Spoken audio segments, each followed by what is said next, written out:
I moved to Puerto Rico, as I mentioned before, something completely different. Although ironically, it's come back around circle. There's a connection to Securrency, which I didn't foresee. So I got an opportunity to help build an international bank, which is based in Puerto Rico, about a year ago. And so I signed a deal with them to refer business into the bank, basically, and I make money whenever the business comes into the bank.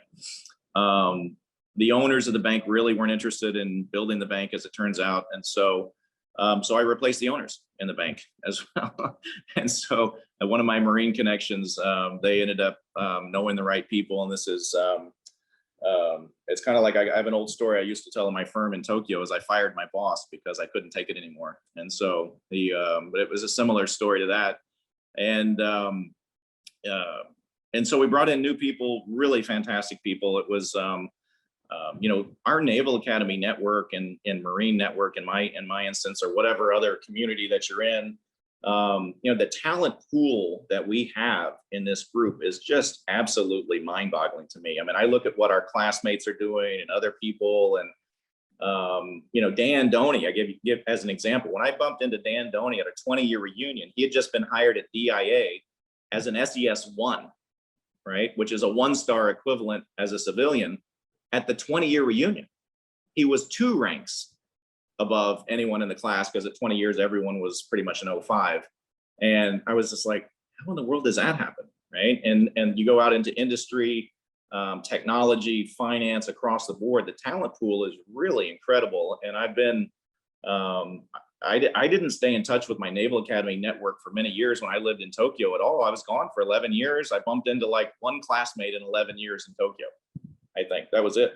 Now it's easy. I mean, I don't think there's any excuse to not really be able to leverage the network. You have Ring Knocker, Facebook, all kinds of different things. And it's, as Ron Toland said, that's because it's a great class in 1992. I mean, when you have the last real plebe year, these things happen. So it's, but Tom Crimmins can verify that. He's on mute.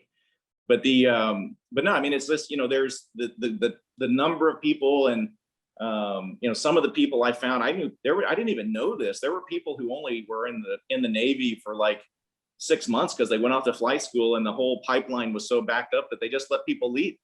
So all of a sudden, these guys are like working on Wall Street and doing things whenever I was like in the mud at Quantico or freezing my butt off in the winter there.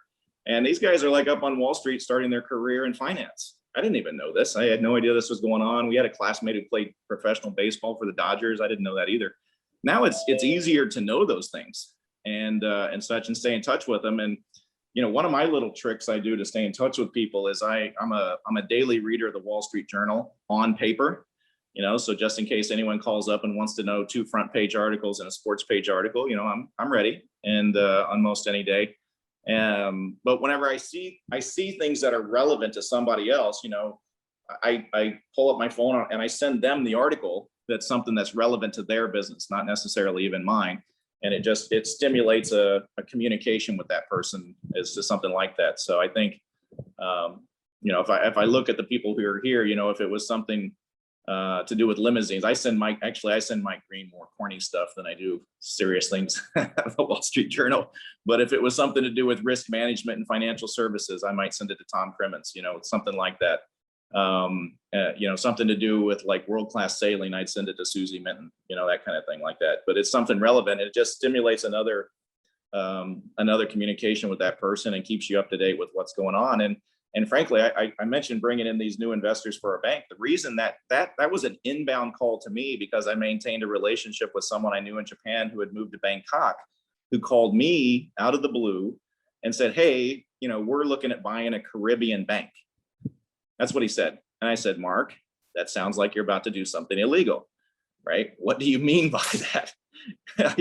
like, I don't like where this conversation's going at all. And he goes, no, let me explain. And, it turns out, a very blue chip, actually one of the wealthiest families in the world, that they're in business with, that was interested in doing this. And so, I didn't even go looking for it. That one came, but that came because he knew what I was doing. We had stayed in touch. If he didn't know I was working in a bank in Puerto Rico, he never would have made that call and such. And so, I would say, keep that network engaged. I know a lot of people find their jobs through people they know through that kind of network. So one of the guys I'm trying to remember who it was who's retiring here soon, is there, you know, there's a huge network of people out there, and just don't be shy about going out and asking those people, you know, who do you know? That's one of the greatest questions. Who do you know? Who do you know? Whatever the subject is, who do you know? And not if you know someone, it's who do you know? And find out who that person is. And, you know, with a network like the Naval Academy, you're probably a couple of layers away from just about anyone you want to talk to.